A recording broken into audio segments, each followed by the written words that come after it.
할렐루야. 오늘은 6월 22일 월요일 아침입니다.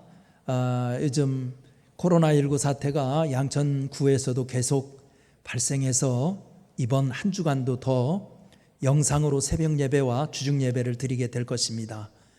우리가 영상으로 예배를 드려도 주님을 사모하는 열정은 더욱 뜨겁게 되기를 바랍니다. 찬송가 411장 부르겠습니다. 411장.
오늘 우리에게 주시는 하나님 말씀은 민수기 14장에 있는 이야기인데요.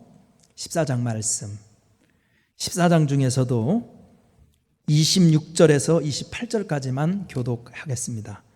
민수기 14장 26절에서 28절 교독합니다.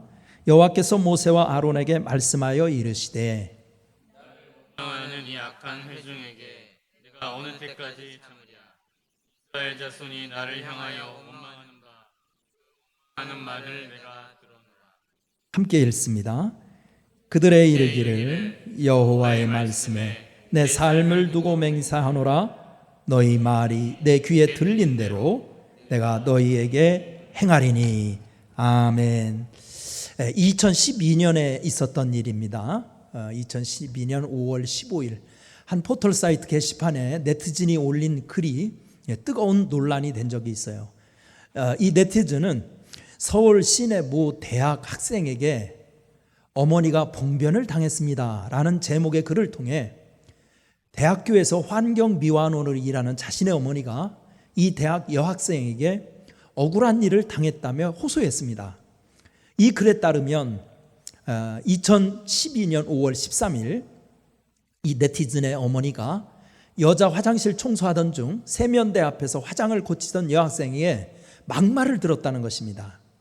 당시 이 환경미화원은 세면대 앞에 있던 휴지와 우유를 보고 휴지만 치우고 우유통은 남겨놓고 가자 여학생이 왜 이건 안 치우냐고 따졌고 우유가 남았다고 해서 그렇다고 하자 재수없다며 욕설을 한 게 동기가 되어 말다툼이 일어났으며 흥분한 여학생은 이 미친 거 아니냐, 미친 X, 이 X 진짜 맞고 싶냐, 막 이런 입에 담지도 못할 험한 욕설을 계속했다고 주장했습니다.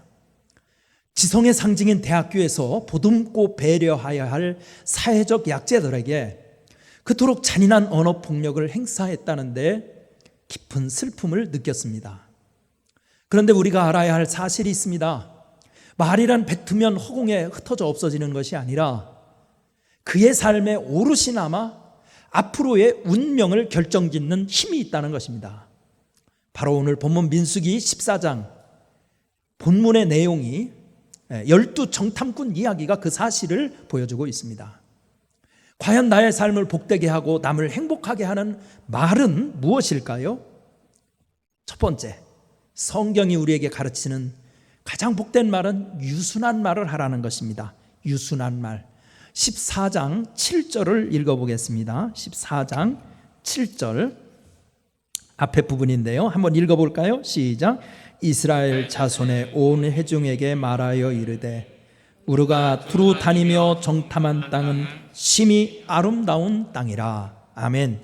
출애굽한 이스라엘 백성이 1년 정도 걸려서 가데스바네아에 이르렀을 때 모세는 각 지파에서 한 명씩 선발해서 약속의 땅 가나안 땅을 40일 동안 정탐하게 합니다. 그리고 그들이 돌아와 백성 앞에서 보고대회를 하는 것이 본문의 역사적인 배경입니다. 그런데 문제는 그 땅을 탐지하고 온 정탐꾼들의 보고가 서로 달랐다는 데 있습니다. 10명은 그 땅을 들어가서는 안 될 몹쓸 땅이라고 부정적인 보고를 하였고 여호수아 갈렙은 젖과 꿀이 흐르는 땅이라고 긍정적인 보고를 합니다. 이에 백성들은 10명의 보고를 더 신뢰해서 하나님과 모세를 불신하며 폭동을 일으킬 기세였습니다. 그때 하나님이 개입하셔서 소유를 중지시킨 후 엄청난 선언을 하십니다.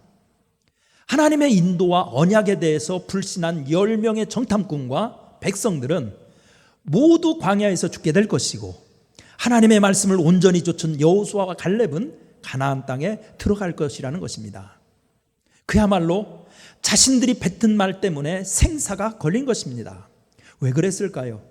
본문을 통해 그들이 사용한 용어의 선택이나 감정적인 상태, 전달하려는 내용을 보면 확연히 다름을 알 수 있습니다. 먼저 10명의 정탐꾼들이 사용한 말을 보면 13장 32절에서 악평이라는 말을 들을 수 있습니다.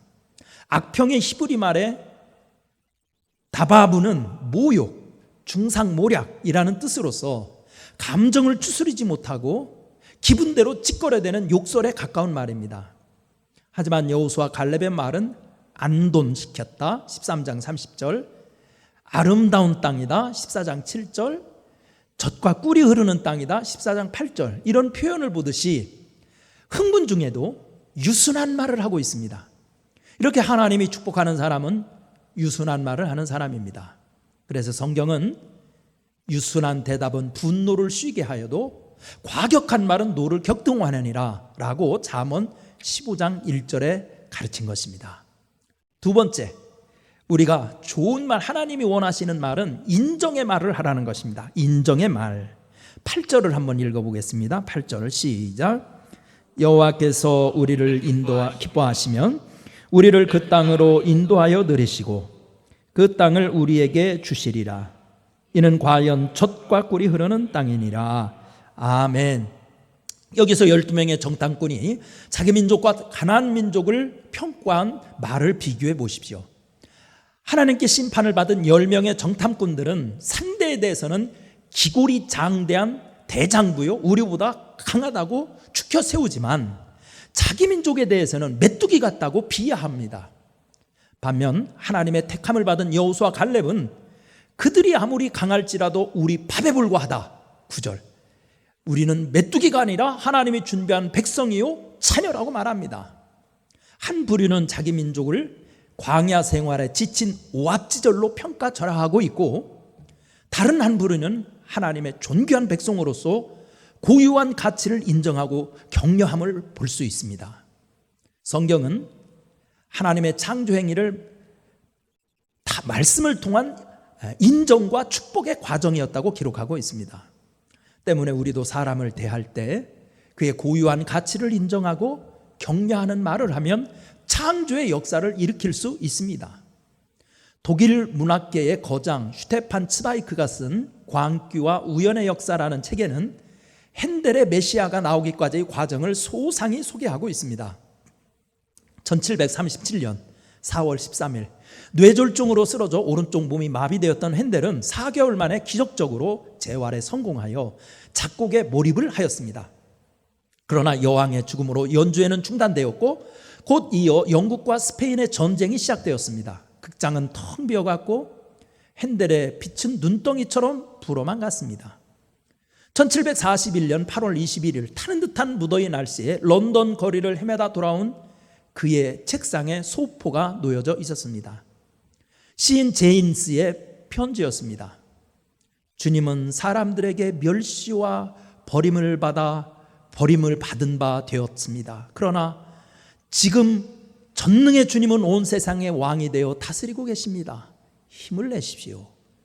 이 한 통의 격려 편지가 핸델의 몸과 마음에 놀라운 생명력을 불어넣어 주었습니다. 그리고 절망과 좌절로 죽어가던 핸델을 일으켜 세워 영원 불멸의 명작 메시아를 탄생시킨 것입니다.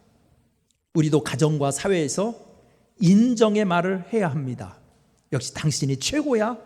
참 잘하셨습니다. 수고하셨습니다. 이렇게 말하시기를 바랍니다.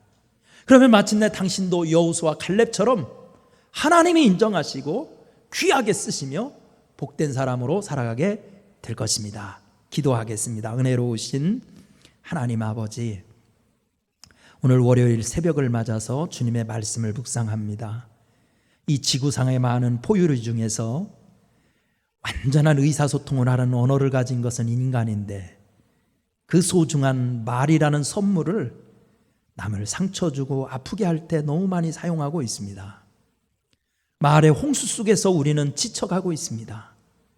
예수님, 이번 한 주간 우리는 말을 통해서 하나님을 증거하고 생명의 역사를 일으키고 사람을 살리고 격려하며 세워주는 그런 믿음의 사람이 될 수 있도록 축복하여 주시옵소서.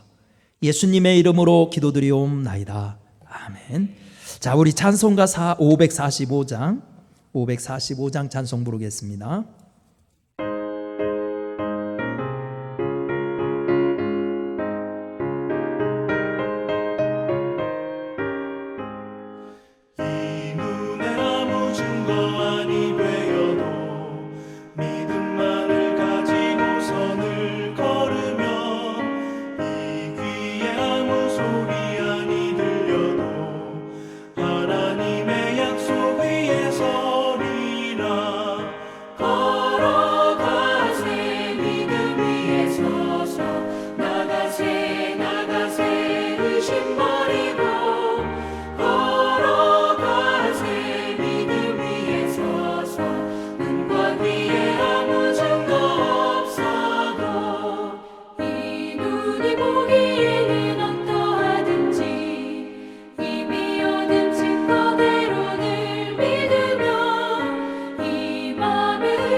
주 하나님 아버지는 잘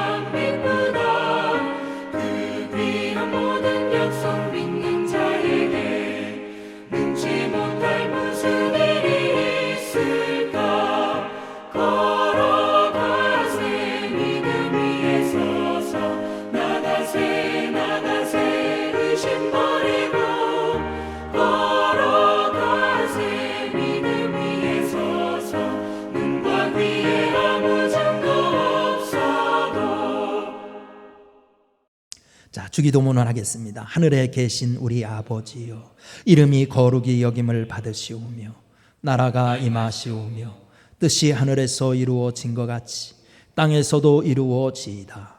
오늘 우리에게 일용할 양식을 주시옵고 우리가 우리에게 죄 지은 자를 사하여 준 것 같이 우리 죄를 사하여 주시옵고 우리를 시험에 들게 하지 마시옵고 다만 악에서 구하시옵소서. 나라와 권세와 영광이 아버지께 영원히 있사옵나이다. 아멘.